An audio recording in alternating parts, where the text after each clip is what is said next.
Bem-vindos a este Deep Dive. Hoje a gente vai mergulhar nos avanços bem fascinantes da neurologia, sabe? Pensados de pesquisas e notícias recentes. É isso aí. A nossa missão aqui é, destilar o que tem de mais impactante, né? Sobre, por exemplo, a capacidade do cérebro adulto de criar novos neurônios, um tratamento que ninguém esperava para a demência em Parkinson e também uma revolução na forma como a gente cultiva células cerebrais em laboratório. Ok, vamos lá, vamos desempacotar isso. Com certeza. E olha, o campo da neurologia não para, né? Tá sempre em movimento. E essas descobertas que a gente vai ver hoje, elas podem realmente mudar a nossa visão. Não são só ajustezinhos, né? Não, não. São potenciais pontos de virada mesmo, sabe? Para entender o cérebro e como tratar as doenças dele. Legal? Vamos começar então com algo que, nossa, foi debatido por muito tempo. A tal da neurogênese adulta. Será que o nosso cérebro continua produzindo neurônios depois de jovem? Pois é, essa era a grande dúvida. E parece que pesquisas lá do Karolinska Institute, na Suécia, trouxeram uns dados bem fortes, né? Focando no hipocampo, aquela área-chave para memória e aprendizado. Exato, e o mais fascinante, eu acho, foi a metodologia que eles usaram. Superaram os desafios antigos aí. Como? Usando tecnologias bem avançadas, tipo sequenciamento de RNA de núcleo único e aprendizado de máquina também em amostras de tecido de altíssima qualidade. Uau!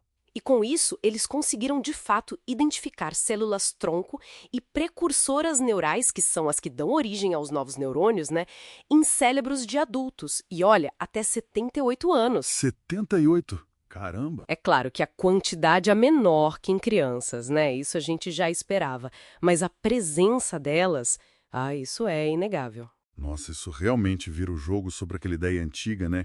De que o cérebro fica meio estático depois da juventude, só se desgasta. Exatamente. Mostra uma capacidade de adaptação, talvez até de reparo, que a gente nem imaginava direito. Mas me diz uma coisa, essa capacidade, ela foi igual em todos os adultos que eles estudaram ou variou? Ótima pergunta. Não, não foi igual, não. Eles observaram uma variação bem considerável entre os indivíduos.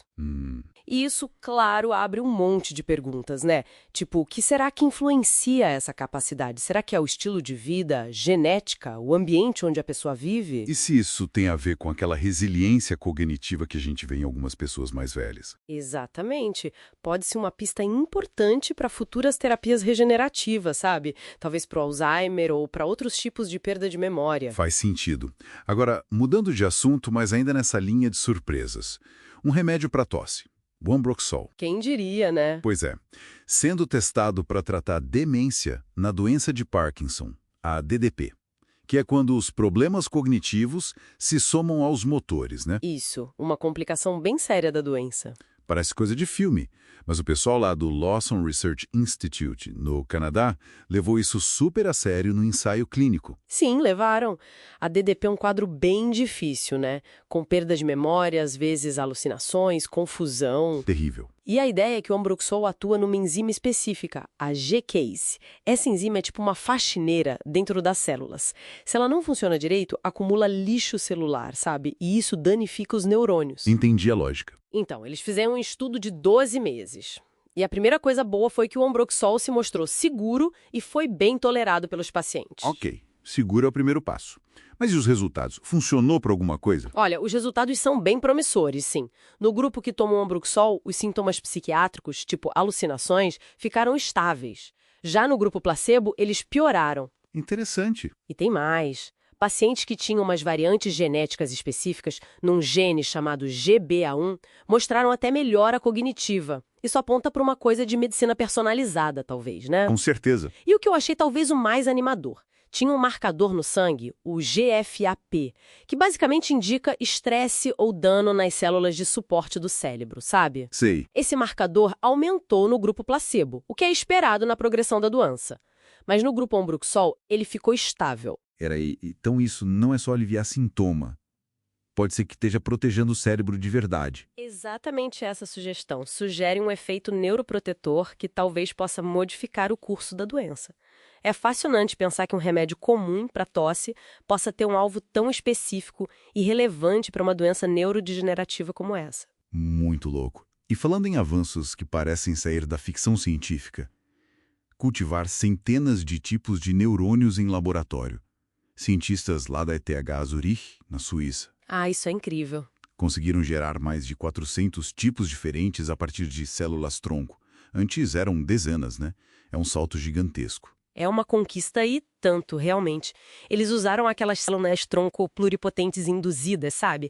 Aquelas que podem virar qualquer célula do corpo. Sim, as CPS. Isso. E aí eles meio que guiaram essas células usando moléculas sinalizadoras específicas, as morfogenes, que são as mesmas que orquestram o desenvolvimento no embrião, né? Que legal. Variando essas instruções químicas, eles conseguiram criar essa diversidade toda. E, claro, tiveram que confirmar, né? Analisaram o RNA das células, a aparência delas, a função elétrica, para ter certeza dos tipos que criaram. Tá. E na prática, o que isso destrava pra gente? Para pesquisa, talvez até para tratamentos no futuro. Bom, destrava a possibilidade de criar modelos in vitro em laboratório muito mais fiéis à complexidade do cérebro humano. Pensa bem, doenças como Alzheimer ou Parkinson, elas afetam tipos celulares bem específicos, ou redes de neurônios muito complexas. Certo. Poder replicar isso com mais precisão em laboratório acelera demais o teste de novos medicamentos, sabe? Torna os testes pré-clínicos mais eficazes, mais confiáveis. Talvez até ajude a reduzir a necessidade de testes em animais futuramente. E para terapia mesmo, tipo, substituir células. É um passo nessa direção também, claro. Ainda é inicial, tem muito chão pela frente, mas é fundamental para pensar em futuras terapias de substituição celular, onde neurônios cultivados poderiam, quem sabe, reparar danos no cérebro. O grande desafio agora é conseguir produzir um tipo celular específico, sob demanda, de forma bem controlada e eficiente.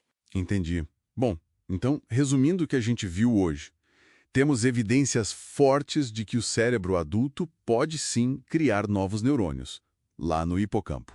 Sim, uma capacidade que persiste. Temos um remédio para tosse, o Ambroxol, se mostrando promissor como neuroprotetor na demência de Parkinson, especialmente para alguns grupos genéticos. Potencialmente modificando a doença, não só os sintomas. E essa capacidade incrível de cultivar uma variedade sem precedentes de neurônios em laboratório, abrindo portas para modelos de doença mais precisos e futuras terapias. Exato.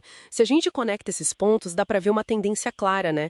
A neurologia avançando para entender os mecanismos mais básicos das doenças, explorando o potencial regenerativo que o próprio cérebro talvez tenha e usando ferramentas cada vez mais sofisticadas, tipo essas de cultivo celular, para acelerar as descobertas. Muito bom. E para fechar, fica talvez uma reflexão aqui. Já que a gente viu que essa capacidade de criar novos neurônios varia tanto entre os adultos, que fatores será que estão por trás disso, hein? Coisas do nosso dia a dia, do ambiente, da nossa genética? Boa pergunta. E será que um dia a gente vai poder, sei lá, intervir nesses fatores para dar uma turbinada na resiliência do nosso próprio cérebro ao longo da vida? É algo para a gente pensar, né? Com certeza. Material para muita pesquisa ainda.